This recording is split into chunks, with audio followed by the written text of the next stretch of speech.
Johnson, and we had a good talk about a number of subjects, and we'll maybe talk about it a little bit later.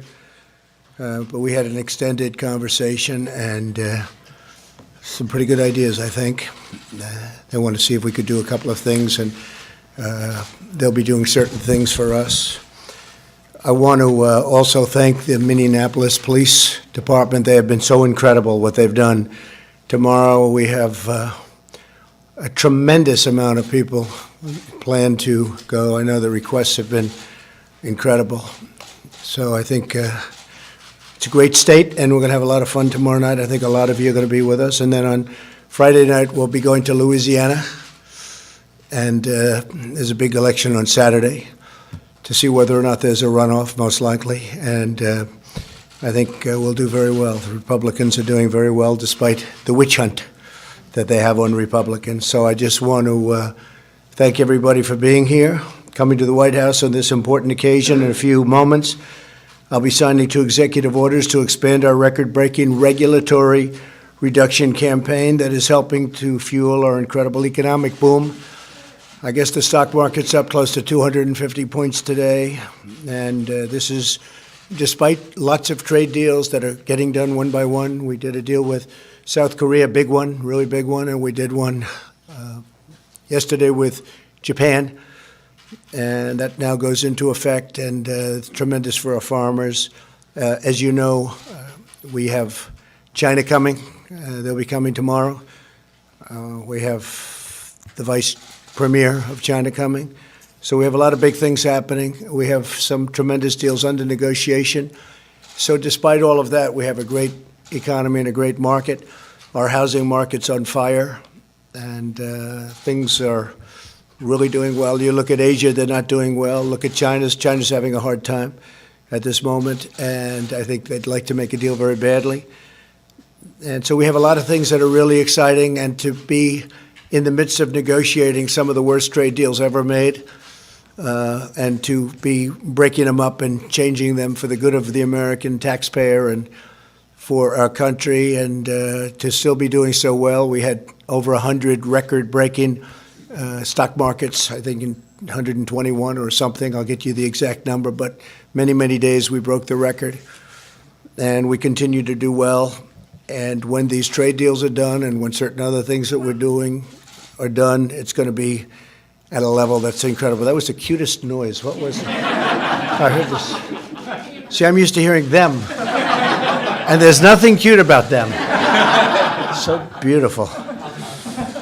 And don't feel bad. He can just do whatever you want.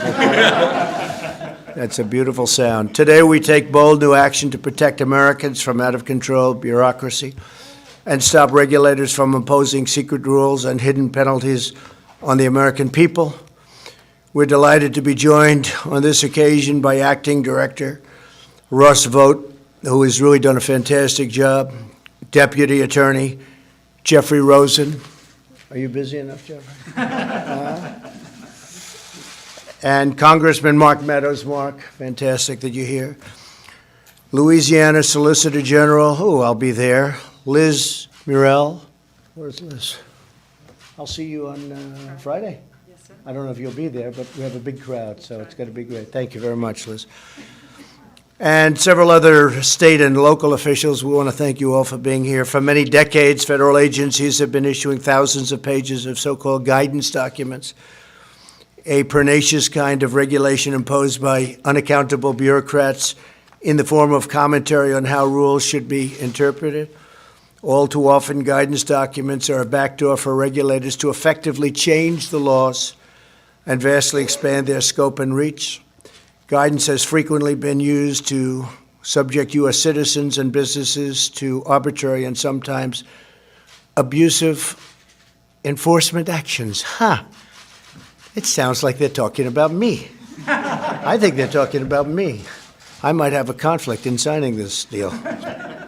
Because of these materials and the fact that these materials are too often hidden and hard to find, many Americans learn of the rules only when federal agents come knocking on the door. This regulatory overreach gravely undermines our constitutional system of government. Unelected, unaccountable bureaucrats must not be able to operate outside of the democratic system of government. Wow. Imposing their own private agenda on our citizens. A permanent federal bureaucracy cannot become a fourth branch of government, unanswerable to American voters. In America, the people must always reign. With us today is Andy Johnson from Wyoming, great place, whose family is one of many that suffered from the absurd redefinitions and interpretations of federal bureaucrats. And Andy is here to say a few words. I'd like to hear that, Andy, because I think you might be speaking about me or to me. Thank you very much. Where's Andy? Come on up here with that beautiful baby. Beautiful. That's great. Thank you, Andy. Right. Thank you. Thank you very much. Go ahead, please. Well, thank you for having me today, and my wife, Morgan, and my son, Roan. I work as a welder in Wyoming, and about 5 years ago, when I applied for a stock pond permit for my private property, I had no idea that the EPA would come knocking at my door and threaten me and my family civilly, criminally, and a fine of $37,500 per day. The fines were up to $16 million when Pacific Legal Foundation stepped in and sued the EPA on my behalf and my family. And at that point, the EPA changed their attitude. We were able to come to an agreement. We won our case, but unlike a lot of other middle-class Americans, that's not the case. We could have never fought. The litigation was way too expensive. So I'd just like to thank the President today for signing this executive order, which will hold the EPA and other government agencies more responsible for their actions. Thank you. That's fantastic. Thank you.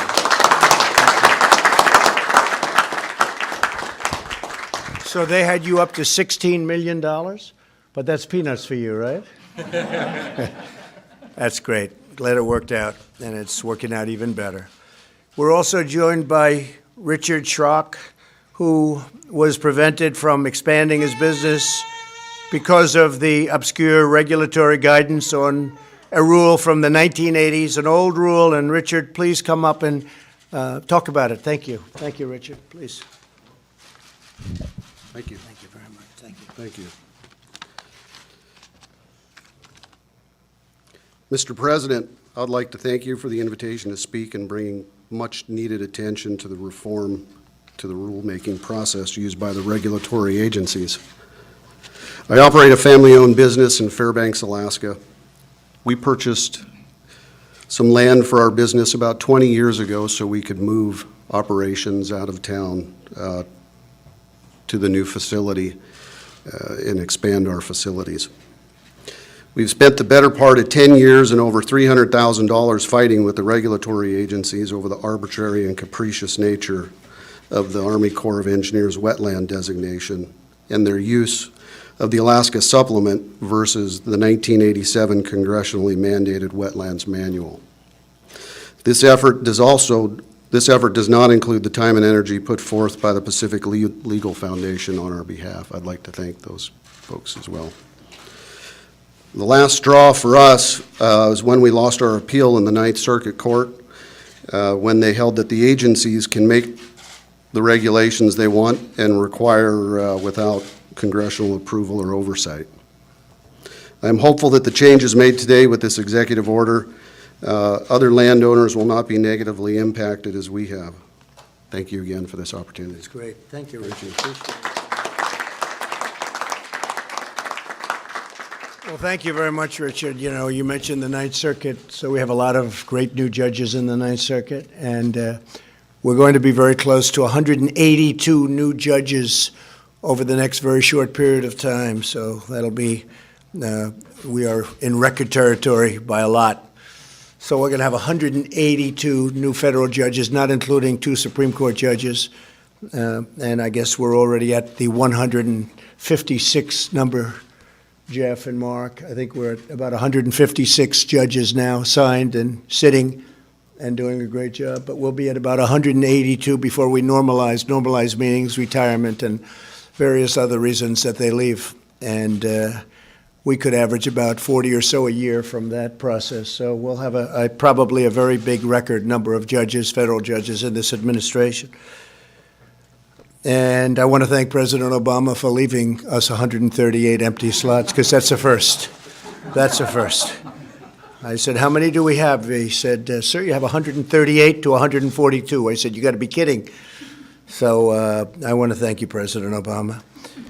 And again, Richard, thank you very much for your nice words. When Americans and their businesses are sued by government agencies, they're sometimes not even given an explanation of what they do wrong and how they can fix it. With us today is Kevin Looney, whose company was forced out of business through the terrible practice of a certain way of government handling of things. Not fair, not right. Kevin, please come up and discuss it. Thank you. Thank you, Kevin. Thank you very much. Appreciate it. My name's Kevin Lenny. I'm a third-generation cattle rancher at the Point Reyes National Seashore in California. About several years ago, we also were the owners of the Drakes Bay Oyster Farm, a sustainable family business where we produced nearly half of all the oysters in the state of California. Wow. In 2014, the National Park Service launched a National Environmental Policy Act process that cost millions of dollars and lasted over 8 years, and the National Park Service forced our oyster farm out of business. And if that wasn't enough for our family and our community, today, the rest of agriculture, which includes about another 24 ranching family farm businesses within the National Seashore, are facing the exact same process. Our fear is that that process could ultimately be facing, and those families may be facing what the oyster farm faced. And so I'm here, Mr. President, thanking you for calling this meeting together so we can have this discussion. We urge you to continue your good work in following these policies and making sure these federal policies are managed in a way that family farmers and ranchers like us can actually benefit and survive these procedures, and so they're not just for federal agencies that have pre-decided what they want before the process has begun, and for professional litigants that abuse the process. Thank you, Mr. President. Well, thank you, Kevin. Thank you very much. Beautiful job. Thank you. Thank you. And the business is the business gone now? The or- business is gone, 20 million oysters destroyed. Wow.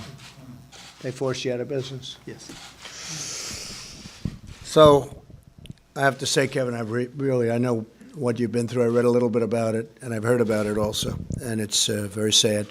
But we thank you both for being here very much. Really, thank you very much. No American should ever face such persecution from their own government, except perhaps your president.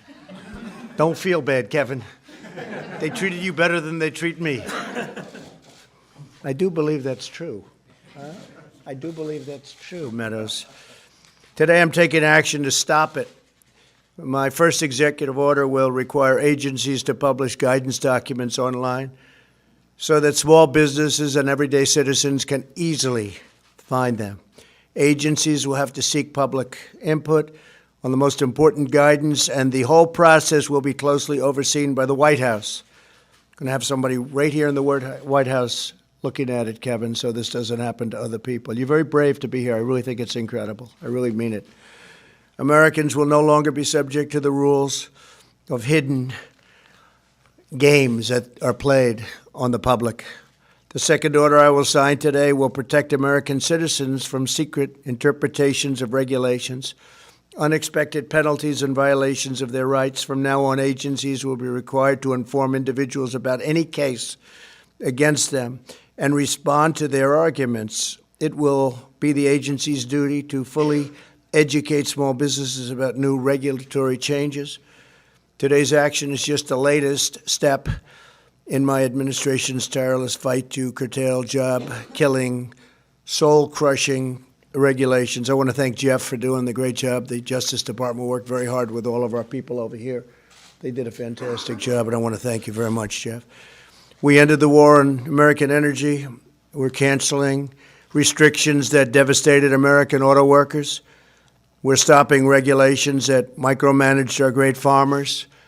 We're bringing major companies back to our country. They want to be here with a hot economy. We're the place they want to be. And we're reversing the last administration's ridiculous attack on, as an example, incandescent light bulbs. We're also working, as you know, cars are very expensive, far too expensive. And we're going to be able to bring the price of cars down about $3,500, and at the same time make the car a lot more affordable and a lot safer. So we're going to have affordability, safety, and we'll also be getting some of the old cars off the roads because people now have an incentive to buy a new car that's a lot less of a problem from an environmental standpoint. It's really an amazing thing. We're going against California, and they make their cars so light, it's paper mache, and you get in an accident, it's very, very dangerous. So we're coming out with a whole new standard, and I think it's going to be something very special. It's gotten tremendous receptivity. Same thing with the light bulb, the incandescent lights. Aside from the fact you look better, of course, who cares about looks? But you do look better with incandescent. They weren't allowed. And you have the privilege of buying now a much more expensive bulb under the past rules, much more expensive bulb that doesn't have a good looking light, but maybe very importantly, when the bulb is out and no good, it's literally considered a hazardous waste site because it's all the gases. And if it breaks, you're supposed to bring it to a certain location. And I say, who does that? Nobody. Nobody does. It's very dangerous. So we have, we're allowing people to choose. They can buy a much less expensive bulb that looks better, or they can spend a lot more money on what they were doing, and that's fine too. They might like it. It might last longer, and that's okay. But it is still a hazardous situation when you have to dispose of these things, whereas in the old system you don't have. So we're bringing the incandescent bulb back. For those that want it, we're going to have both alternatives. We like to have alternatives. At the start of my presidency, I imposed a 2-for-1 rule on new regulations, requiring that for every new regulation, 2 old regulations must be eliminated. In the first 2 years of the Obama, Sleepy Joe Biden administration, the cost of regulatory compliance went up by $245 billion. Can you believe that? And in our administration, we've taken it down by more than that. So it's $245 billion up, and we've taken it down by much more than that. According to the Economic Council of Advisors, regulatory reductions will save the average American household over $3,000. Think of this. Every single year, thanks to these regulation cuts as well as our tax cuts and pro-American trade policies, our economy is stronger than it's ever been, stronger than ever before. And that's despite all of these negotiations that we're doing to really make us into something that we've never seen before, meaning fair trade deals. We've created 6.4 million new jobs. Just last month, unemployment reached the lowest rate in over 50 years. The African American, Hispanic American, Asian American unemployment rates have hit record lows. We have more people working in the United States today, almost 160 million people, than at any time in the history of our country. Wages are rising very fast, and twice as fast for low-income workers. The biggest beneficiary actually is the low-income worker. The wages are rising at a rate that we haven't seen in many, many decades.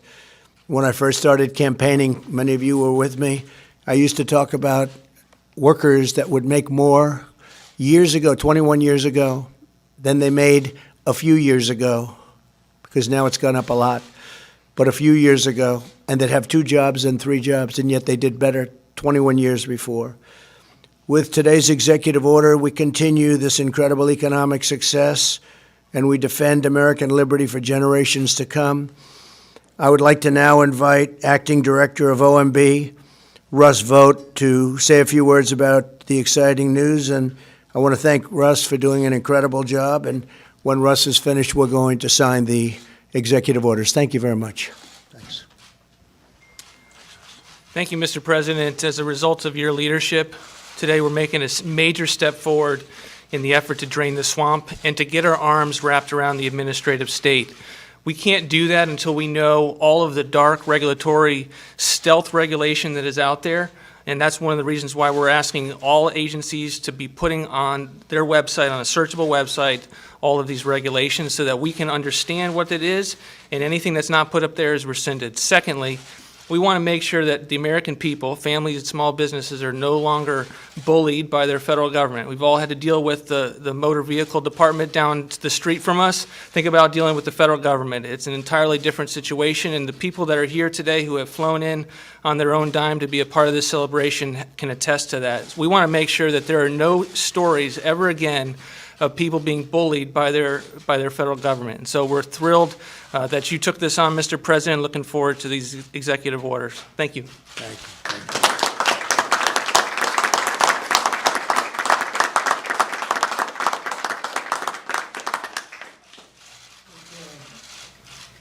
Come on, folks, gather around.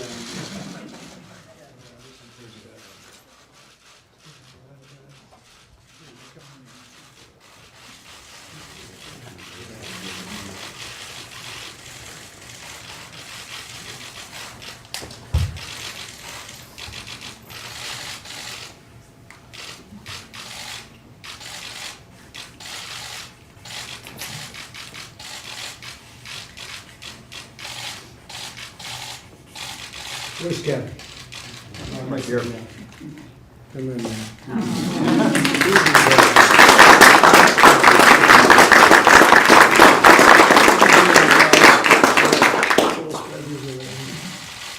You got plenty of time for everybody, right?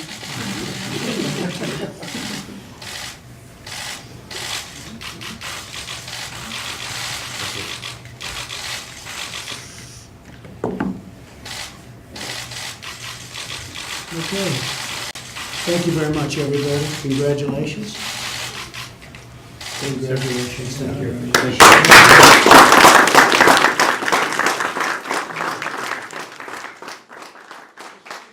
are you going to take any action regarding the Turkish attacks in the Northeast area and have the courage, as Senator Graham said, to shamelessly abandon?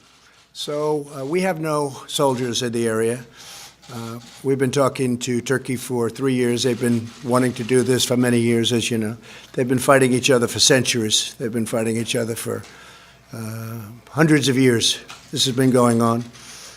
We were put into this battle, interjected. It was supposed to be a 30-day period, and we've been there for many, many years. And it's time to get out. We're speaking to both sides. We've told President Erdogan how we feel, but we are speaking to both sides, and we're seeing what can be made out of a situation. But we have no soldiers in the area. You know, we're getting out of the endless wars. We have to do it. And eventually somebody was going to have to make the decision. And frankly, we're getting a lot of praise from that decision. People are saying, gotta sometime bring our people back home. We're really serving, and we were serving as a police force. We had defeated ISIS. We defeated the caliphate 100%. Erdogan and the existing groups of people, including Kurds, but you have the PKK, which is a natural enemy with Turkey, and likewise and opposite. They've been fighting again for many, many years. Their bitter enemies have been always, probably, possibly, always will be. So we are out of there. We've been out of there for a while. No soldiers whatsoever. We are taking some of the most dangerous ISIS fighters out. We've taken them out, and we're putting them in different locations where it's secure. In addition, the Kurds are watching, and if the Kurds don't watch, then Turkey's going to watch, because they don't want those people out any more than we do. But we have taken a certain number of ISIS fighters that are particularly bad, and we've wanted to make sure that nothing happened with them with respect to getting out. And I think we're doing a great job. I think the people of this country, I campaigned on ending the endless wars. We're all over the world fighting wars. Half the places, nobody even knows what they're doing over there. And I feel that we are doing the right thing, and I think the country feels that too. We've had tremendous support outside of the Little Washington area, and even in Washington, people are saying you're doing the right thing. Has to be done, otherwise you're never going to do it. At the same time, we're dealing with both sides. We're going to see what we can do. In a statement this morning, you cautioned Erdogan. Since then, it appears as though there have been casualties on the Kurdish side. Are you concerned about escalation, and are you concerned that Erdogan will try to wipe out the Kurds? I will wipe out his economy if that happens. I've already done it once with Pastor Brunson. I'm sure that I hope that he will act rationally. But you do have to understand they've been fighting each other for many, many decades. Actually, for centuries, they've been fighting each other. And it was time for the Americans. We did a great job.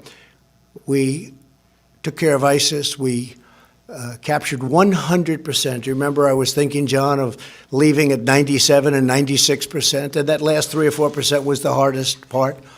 And they told me it would take 1 year to 2 years to do it, and I did it in a month. Remember that? I flew to Iraq, and I met with a lot of great generals there, great generals. They said, sir, we can do it in 2 weeks to a month.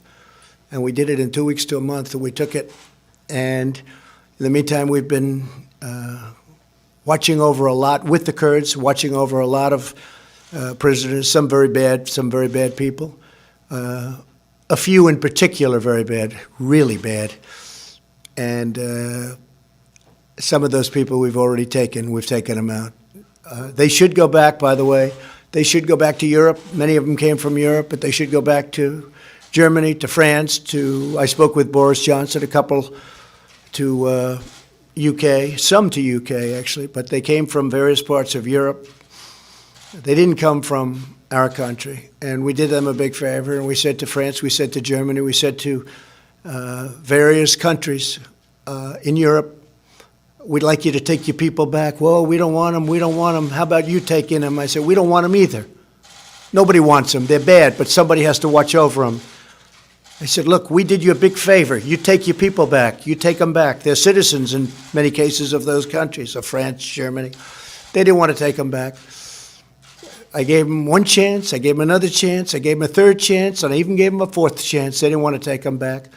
Not that I blame them too much. They're used to this with the United States, taking advantage of the United States, whether it's on trade or NATO. They take advantage of the United States.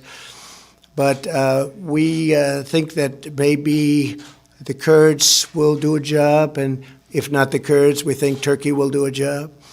But we have thousands of people, thousands. I don't know if you know that. We have thousands of captured fighters and thousands and tens of thousands of family members. And we did a big favor to a lot of countries, and those countries didn't want to take them back. So that's the way it goes. Steve? Some of these ISIS fighters escape and pose a threat elsewhere. Well, they're going to be escaping to Europe. That's where they want to go. They want to go back to their homes, but Europe didn't want them from us. We could have given it to them. They could have had trials. They could have done whatever they wanted.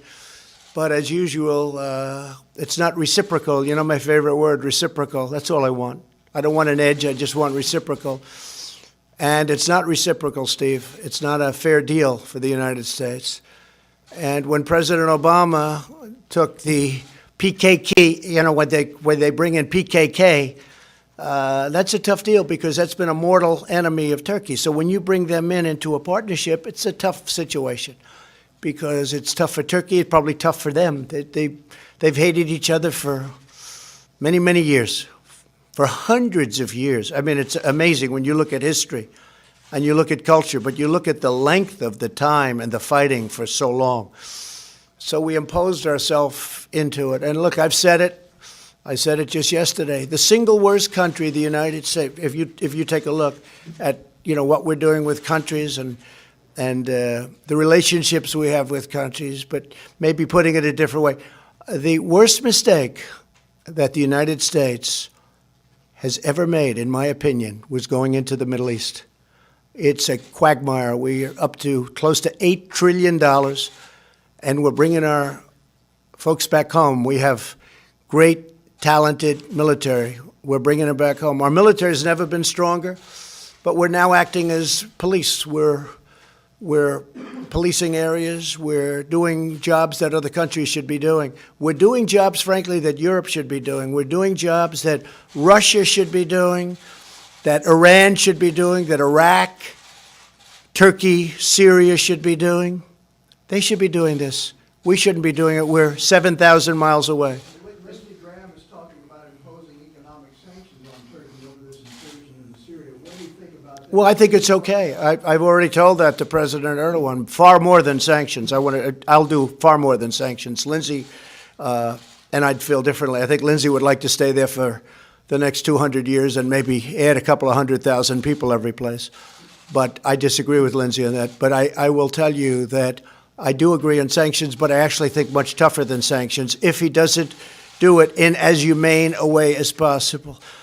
But I've gotten him to stop for virtually from the first day that I was in office. But they've wanted to fight, and that's the way it is, and they've done it for so long. Yes, go ahead, please. So what does this humane way as possible actually mean? Well, we're going to have to see. We're going to have to define that as we go along. They want to, if you listen to Erdogan, he wants to have people go back to where they came from, go back to Syria. Right now, he's holding, in all fairness to him, he's holding millions of people. That would be all over the place if he wasn't holding them. So he wants to repatriate. He wants to have them go back into the area that he's looking at. But we'll see. We'll see how he does it. He can do it in a soft manner. He can do it in a very tough manner. And if he does it unfairly, he's going to pay a very big economic price. Mr. President, you said with the letter that you sent up to Nancy Pelosi Yeah. yesterday, you appeared to declare war on the impeachment inquiry. Can you tell us in your own words why you think it is incumbent upon the House to hold a full vote to authorize an inquiry? And if they were to hold a vote and it were to be positive, would you then cooperate with the inquiry? Well, let me just say that the Republican Party and President, but the Republican Party has been treated extremely badly by the Democrats, very unfairly. Because they have a tiny margin in the House, they have eviscerated the rules. They don't give us any fair play. It's the most unfair situation people have seen. No lawyers, you can't have lawyers, you can't speak, you can't do anything. You virtually can't do anything. And then on top of it, they have a guy named Schiff, and Nancy Pelosi knows all this because she's just as guilty as he is. But you have a man named Schiff, where I had a perfect phone call with the president of Ukraine. I mean, perfect. People read it, but they don't read that. They heard Schiff's version of it. He defrauded the American public. He gave the most horrible rendition, adding his own words. I mean, Mark Meadows is here. I think I can say honestly, Mark, you didn't believe it when you heard it. And Mark's never heard anything like it. And many of the people that we work with, including Democrats, have never heard anything like it. He made up a phone call. He made it up. Because what happened is they spoke about a day too early. They heard a whistleblower who came out with a false story. You know, people say, oh, it was fairly close. It wasn't close at all. What the whistleblower said bore no relationship to what the call was. We have a transcribed call done by professionals.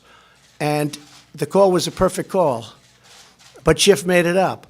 Then it turns out that the whistleblower was in cahoots with Schiff. Then it turns out that the whistleblower is a Democrat, strong Democrat, and is working with one of my opponents as a Democrat that I might end up running against. The whole thing is a scam. It's a fix. And we wrote a letter yesterday, and probably ends up being a big Supreme Court case. Maybe it goes a long time. I don't know. But the Republican Party has been treated unbelievably badly and unfairly by the Democrats, John. But against her, if they held a vote in the full House and the vote... Well, yeah, that sounds okay. Well, we would if they give us our rights. It depends. If they vote and say you can't have lawyers, you can't ask questions, you can't have anybody present, all of these crazy things. And even some of the reporters said to me, it really is an unfair situation. They ask all the questions, and then, for instance, the ambassador who testified was a fine gentleman. He gave great testimony for us. But we don't get to do any of that or show any of that. So they brought out only the couple of negative things, all which were knocked out by his other statements. It was a great witness for us, but if you would have listened to them, you would have said it was a better witness for them. It wasn't. It wasn't even close. He was a fine gentleman. And we saw that, and we said, that's very unfair. Yes? Mr. President, there are reports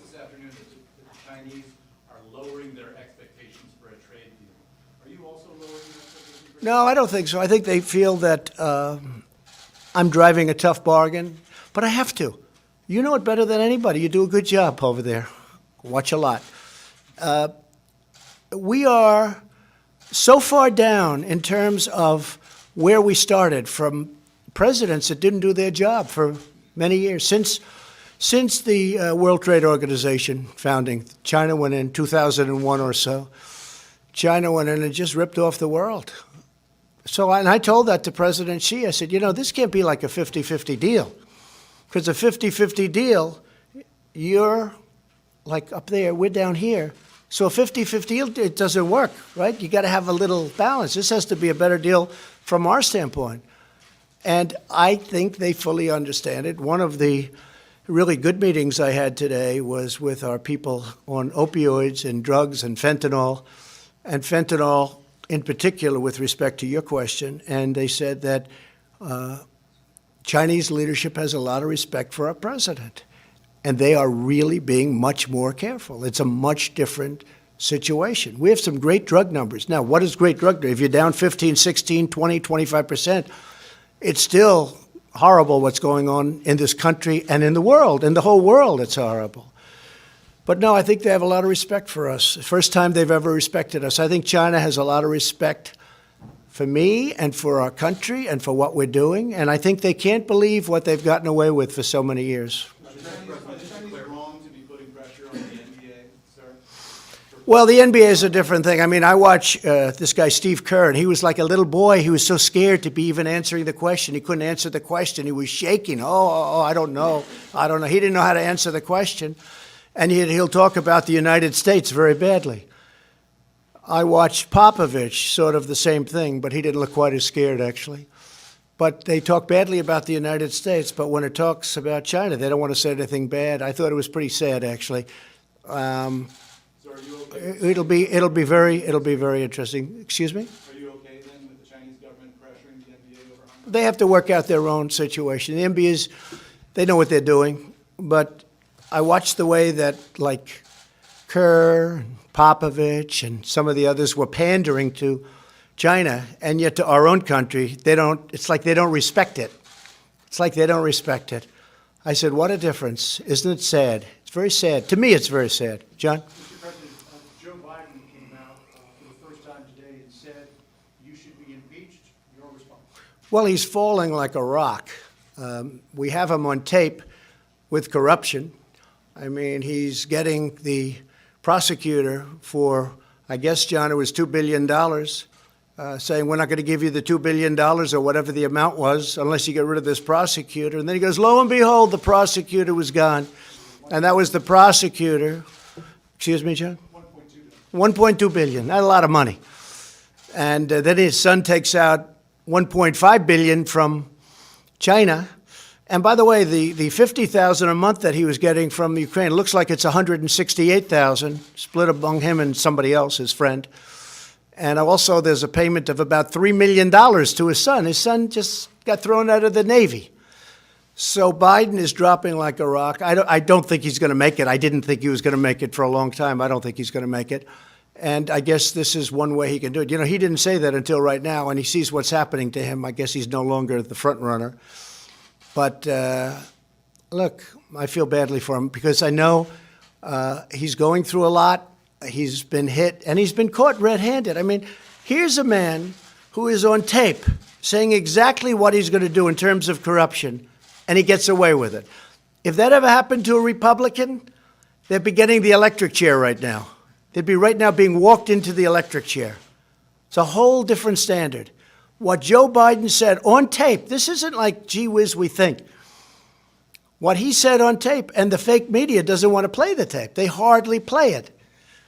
So I feel, that it's too bad what's happened to him. He's sinking and his campaign's sinking. But he walked away with hundreds of, you look at the kind of numbers. His son, who is at best incompetent, got thrown out of the Navy. I don't even want to say why. A subject that we just discussed. I don't want to say why. But he gets thrown, and all of a sudden he's making a deal with Ukraine where they're getting $168,000 a month between the two of them. $168,000, and he gets $3 million payments. and all of this money coming out, and the kid has no expertise in energy, and it's an energy company, he has no expertise. You and I both know much more than he does, John. And then you walk into China, and a couple of days later, 10 days later to be exact, he gets $1.5 billion out of China, and he's got no expertise. And I have friends that are the smartest people on Wall Street. I said, is that possible? They say, no, it's not possible. It's a pretty sad situation. Please. I just want to clarify something you said earlier. If Pelosi holds a vote on the floor on impeachment and commits to the rules of previous impeachment proceedings, you'll participate in that investigation? Yeah, if the rules are fair, because I don't know exactly your definition. If Republicans get a fair shake, because the Republicans have been, look, we were very nice to them. When Paul Ryan was the Speaker, he really wouldn't give subpoenas.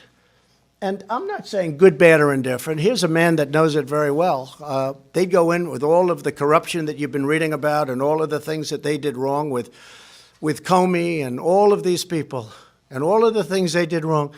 When we wanted a subpoena, meaning they wanted a subpoena, it was very hard to get it, and I'm not sure he ever even issued a subpoena. And Nancy Pelosi issues subpoenas, come on in and get them, gives them to Nadler, gives them to Crooked Schiff. I mean, this Schiff is one crooked guy. The guy made up my phone call. Think of it. In the United States Congress, he made up my phone call. And I've had people that said, I didn't like the way you talked to the Ukrainian president. I said, did you read my speech? No, I heard Schiff, Shifty Schiff. I heard Schiff. I said, that's how I said. I said, well, let me see what he said. A lot of people saw that. And frankly, I think if it wasn't for me, I don't know if anybody would have even noticed and called him out. He took my really, believe it or not, congenial and gentle words, and he made me sound like a tyrant. It's a terrible thing. He defrauded the American public. I mean, honestly, I don't know what can happen, but there are those that say he should be prosecuted for what he did. He should certainly be impeached, but he should be prosecuted for what he did. And I think he's a very bad leader of this movement. Yes, please. On the phone call, there's a new report out today that the whistleblower says a White House official came to him and said you committed a crime on that call. Did any White House official express any concern to you? No, or no. speak to you about that phone call? It's all a big con, don't you understand? Look, the phone call, you have it. It's the transcript. That's why they keep saying, oh, the whistleblower said this and that. What happened is if they would have seen the transcript early, they wouldn't have had a whistleblower because he wouldn't have said there was nothing he could say. All you have to do is read the transcript, very calm. And what's even more important than the transcript in a certain way, although I think the transcript is the most important because it was really plain vanilla. No emotion, no nothing. These are crooked people that are doing. These are Democrats headed by a Democrat lawyer, a big Democrat lawyer. This is a con job. This is a con being perpetrated on the United States public and even the world. And the world is watching, and they get it better than a lot of other people. It's very interesting. But a poll just came out today. Very small people want to see something, even though I only get negative press from you people. Not you necessarily. But that's the way it is. So I say this, look, all you have to do is read the transcript. But you know what's almost as good as the transcript, I think, is the Ukrainian president saying he didn't even know what they were talking about. No pressure. The foreign minister of Ukraine saying, no, it was a very normal call. There was no pressure at all. What is bad is when you see all of the elements, when you see that Schiff saw the whistleblower, when you see what the whistleblower said about the phone call, and it was totally different. He made it up. And I don't know why a person that defrauds the American public should be protected, okay? Why did your administration try to bury that transcript in the Well, that I don't know. Again, I'm not a lawyer. I can say this. I assume it was for leaks. I have no idea. I'm just answering. Because this city is like the leaking capital of the world. If you want to get something out to the press, all you have to do is hand it to somebody in Washington. So I assume it was for leaks. I mean, I've read that, and it doesn't seem like a big deal. What is a big deal? I think they're probably trying to protect it from leaks. But here's the other thing. We gave that transcript over almost immediately. It wasn't like we waited till now. Till now would be immediately, because it's only been doing it for 3 weeks. We gave that transcript up almost immediately. And, you know, when I heard Schiff's phony version, and when I heard what was being horribly said by this so-called whistleblower, and I'd like to find who is the person in between the whistleblower and hearing about the conversation. The conversation was, I think, a perfect conversation. But who's the person giving this information? If that person exists, I'm not sure that person exists, but I think it's important, and I say this to Congress, I think it's important to find out who that person is. Because we could have a spy, and I don't want to have spies when I'm negotiating with China and Syria and all of the countries. If you look at Turkey with Erdogan, I have calls with all these people, and Kim Jong-un. I don't want to have spies in the White House. I want to be free to make calls. I don't think it's fair that somebody interprets a call. He didn't interpret it wrong. I don't mind a misinterpretation. This was a fraud because that call was perfect. And if you read the whistleblower's report, it bore no resemblance to what the call was. Steve? Can we go back to your conversation with Boris Johnson? Yeah. Case involving a car crash. I hate the case. American diplomat's wife. Did you- That's true. We talked about it. What did you decide? So what we're going to do, it's a very, very complex issue, as you know, because we're talking about diplomatic immunity, which in itself is quite a subject, right?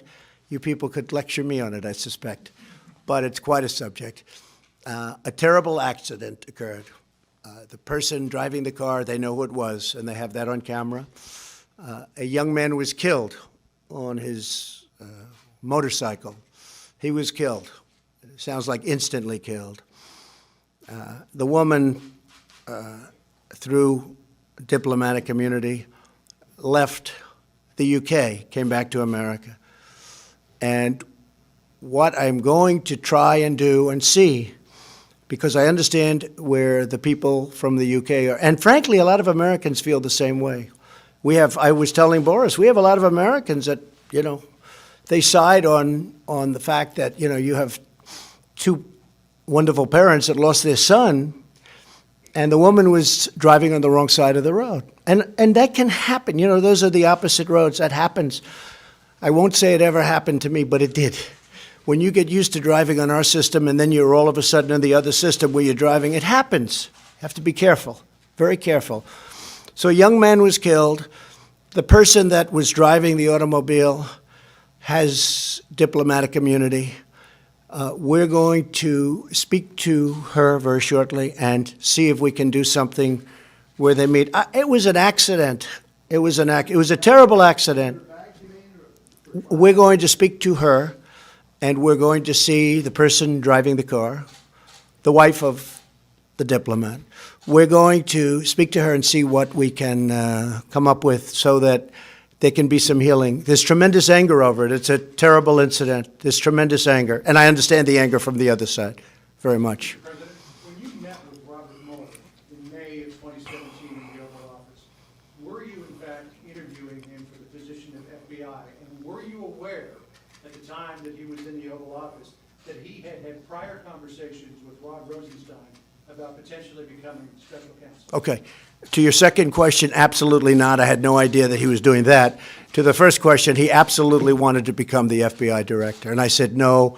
I said, listen, you've been there for, I believe it was 12 years. And I said, no. And it has since been proven that I was right. Plus, we have witnesses to it. I interviewed numerous people that day. And he was one of the numerous people making a decision ultimately. But he was one of the people. I said, no. Nicely, respectfully. Did you speak to him about a potential conflict of interest because of the dispute he had with you over the Gulf membership? I knew about it. We didn't speak about that because I wasn't going to accept him. That may have been one of the reasons I said no. Who knows? But I did have conflicts of interest with Robert Mueller. We had a business dispute. I thought we had, as you know, 3 basic conflicts of interest, and none of them were very good. But we had a business dispute. But I thought he was there for 12 years. That was long enough, especially when you saw what happened with the FBI. And you have to understand, nobody respects the FBI more than I do. And I think if you took a vote in the FBI, they'd vote me president right now. A vast, vast majority. And they're great people. I know a lot of them. But your leadership was terrible. Whether it was Comey or Mueller or anybody, this leadership turned out to be a disaster for this country. When you look at Strzok and Page, when you look at the insurance policy, you know, she's going to win, but just in case she doesn't, we have an insurance policy. Well, that only means one thing. There's no other interpretation. So when you look at that, no, Robert Mueller wanted a job to be the director, and I turned him very nicely, respectfully down. The other element of your question, I never heard that until just recently when it's being reported a little bit. So these trade Please, go ahead, Steve. with China, are you optimistic that some sort of deal will be reached? Well, China wants to make a deal. In my opinion, China wants to make a deal more than I do. Okay? But look, I'm very happy right now. We're taking in billions of dollars of tariffs, and despite what the news was saying, there's no inflation. There's not a very big price increase, if any, because they've eaten the tariffs. They've devalued their currency, and they're pouring a lot of money into their system. Now, they've lost 3.5 million jobs, and their chain is breaking up. Their supply chain is breaking up like a broken egg. They want to make a deal. The question is, do I want to make a deal? And the answer would be, if we make the right deal, I'd love to do it. I think it would be a great thing for China also. But they seem to be reluctant to make concessions on IP and Well, we'll see. I mean, you don't know that. Look, there's so many false reports. Everybody's trying to guess. But there's really only two people that matter on this one, and that's President Xi and myself. We get along very well. I can't imagine he likes me the way he did when I first became president because, you know, it's been a rough time for China. China's gone down many trillions of dollars, and we've gone up many trillions of dollars. I mean, since I've been elected, many, many, many trillions of dollars have been increased the value of, if you call it value, you could call it worth or value of our country. We've increased not just stock market, I'm talking our country. Our economy is bigger, it's stronger. And I believe if my opponent got in, you would have had a tremendous slide. And don't forget, I only look at our numbers from the day after the election because there was euphoria when I got elected. And we picked up a tremendous amount from, let's say, the 9th of November to January 20th when we had the inauguration. And it's been that way ever since. It's been a fantastic thing. But China wants to make a deal very badly, and if we can make a deal, we're going to make a deal. There's a really good chance. There's a really good chance, Steve. Have you spoken at all, Mr. President, to the Attorney General about the coming Horowitz Inspector General's report and/or the Durham report? No, I really am leaving that to the Attorney General, highly respected man, very highly principled man. I did read the Comey report, 78 pages of total kill. And I think it says, frankly, a lot to the Attorney General that he decided not to prosecute on that report, because I think most people reading that report would have done that. That report was horrible for Comey, horrible. But he's a highly principled man, and I'm leaving it up to him. Mr. President, can you tell us what you said to President Erdogan on Sunday, what he said to you? Did you promise him anything, or did he promise you anything? No, we're talking about it. No, but he said, I want to go in, I want to go in. But he's been telling me that for 2.5 years. He's been telling that virtually. He's been saying this for many years before me. And, you know, he's ready to do it. They've been, again, fighting for so long. They've been fighting for so many. This is like Israel and the Palestinians, okay? There's only one difference. Maybe the hatred's even greater. Is that possible? Maybe not. But this is a very, very serious hatred that's come over many years. Yes, sir. Mr. President, the Kurds helped the U.S. defeat ISIS, and by allowing this offensive, is it going to be more difficult in future times of need to develop alliances? No, it won't be.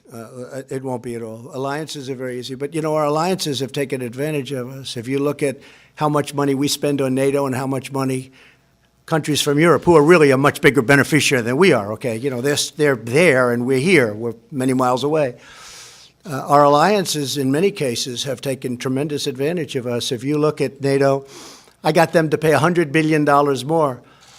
The Secretary General Stoltenberg came out with a report recently that because of President Trump, the other countries, 28 countries, so 27, not including us, they paid over $100 billion more because of me. But still, as good as that is, sounds good, it's nothing compared to the kind of numbers you're talking about. So I'm very happy with that. But the United States is paying over 4%, and Germany is paying 1%. maybe a tiny bit more, but I actually think the way you calculate it, because you can look at it many ways, it's probably less than 1%. France is paying less than what they're supposed to. Out of the 28 countries, 20 of them are delinquent. You know what the delinquent means? That's an old real estate term. He's delinquent with his rent. They're delinquent with their payment. They owe us a tremendous amount of money, and they never pay us back. Because if Germany doesn't pay, they don't add that up. They just say, oh, that's okay. Then they don't pay again. Then if you go back that way, like the old-fashioned way, you don't pay and you owe it. But they don't pay, and they just go into the next year. They owe us hundreds and hundreds of billions of dollars. So, no, I don't look at it that way. Now, the Kurds are fighting for their land, just so you understand. They're fighting for their land. And as somebody wrote in a very, very powerful article today, they didn't help us in the Second World War. They didn't help us with Normandy, as an example. They mentioned names of different battles. They were there, but they're there to help us with their land, and that's a different thing. In addition to that, we have spent tremendous amounts of money on helping the Kurds in terms of ammunition, in terms of weapons, in terms of money, in terms of pay. With all of that being said, we like the Kurds. Now, you have different factions in there. Again, you have PKK, that's a different faction, and they worked with us. It's a rough group, but they worked with us. But we've spent a tremendous, and they're fighting for their land. So when you say they're fighting with us, yes, but they're fighting for their land. Now, if we go on the theory that some of the folks in Washington go by, who all do very well with the military-industrial complex. I mean, you know, the military-industrial complex, take a look at Dwight Eisenhower. He had it figured right many years ago. It's got tremendous power. They like fighting. They make a lot of money when they fight. But it was time to bring our soldiers back home. So I see, and I will tell you, the hardest thing I have to do, by far, much harder than the witch hunt, is signing letters to parents of soldiers that have been killed. And it's not only that, in areas where there's not a lot of upside, if there's any upside at all, and in many cases there's only downside. And especially when that soldier was killed in a blue-on-green attack. You know what that is, right? That's where a soldier being trained or whatever turns his gun on an American soldier. Here, son, take your gun. You know how to use it. And he takes the gun and he turns it and he shoots one. We have many of them in Afghanistan, in particular in Afghanistan. The hardest thing I have to do is signing those letters. That's the hardest thing I have to do. And each letter is different. We make each letter different. And last week I signed 5 of them for Afghanistan, 1 in Iraq, 1 in Syria from 2 weeks ago. And sometimes I call the parents. Sometimes I see the parents. I go to Dover when I can, but it's so devastating for the parents that, you know, it's so devastating. When they bring that boy or young woman out of the back of those big, powerful planes in a coffin, and the parents are there. You know, we have people that do that. That's what they do. They work that. They accommodate everybody. That's what they do. They do an incredible job. And I said, the parents seem to be okay. I'll get there early. The parents seem to be okay. Well, actually, sir, they aren't. No, the way they're talking, they're really okay, aren't they? Sir, you never know until the back of that massive cargo plane opens up and they walk down holding a coffin with 4 or 5 great soldiers on each side of it, representing our various forces. That you never know. And then I see it, and I see people that were smiling, oh, Mr. President, thank you for being here, thank you for being here, and I think they're doing great. And then 20 minutes later, we'll be outside when that big plane pulls up, and that door comes down, and they are walking the coffin with their boy inside this coffin with an American flag over the top, and they're walking that coffin down this ramp. And I've seen people that I thought were really incredible, the way they would I didn't even understood how they could take it so well. Scream like I've never seen anything before. Sometimes they'll run to the coffin. They'll break through military barriers. They'll run to the coffin and jump on top of the coffin. crying, mothers and wives crying desperately. And this is on these endless wars that just never stop. And there's a time and there's a place, but it's time to stop. And just to finish, last Friday I went to Walter Reed, and I gave out 5 Purple Hearts to incredible young men, in this case, all men. And they took a beating. Beautiful people, they took a beating. One couldn't be there because the beating was so great that he was at a totally different part of the world. He lost a leg, he lost an arm. Ryan, he had tremendous damage, beyond even what these young folks went through. But I'll tell you what, for me, it's very hard when I see that. It's very hard. It's easy to talk tough, tough guys, all these tough guys. Let's keep fighting, let's keep fighting. If they had to go to Walter Reed, where they do unbelievable work, I have to tell you, these doctors are unbelievable. It's easy to say, oh, they're the best in the world. I've never seen anything like it. One young man last week had his nose rebuilt, and they said it was in 1,000 pieces. And I said, so where were you hurt? He said, my face, sir, was almost obliterated. I said, you have a better face than I do. He said, sir, I had a doctor who was unbelievable. And they put it together. He said 1,000 fragments. Now, I don't know if that's even possible, but 1,000 fragments. And they put it together. And his father, who was crying, came up to me and said, you're not going to believe this, but my son didn't have a great-looking nose, and now his nose is better. Okay, it's an amazing thing. But when you see these at the Purple Hearts, you see this kind of thing, and I see a lot of it at Walter Reed. And again, the job those doctors and the people do at Walter Reed, it's something to be commended. Thank you all very much. Thank you.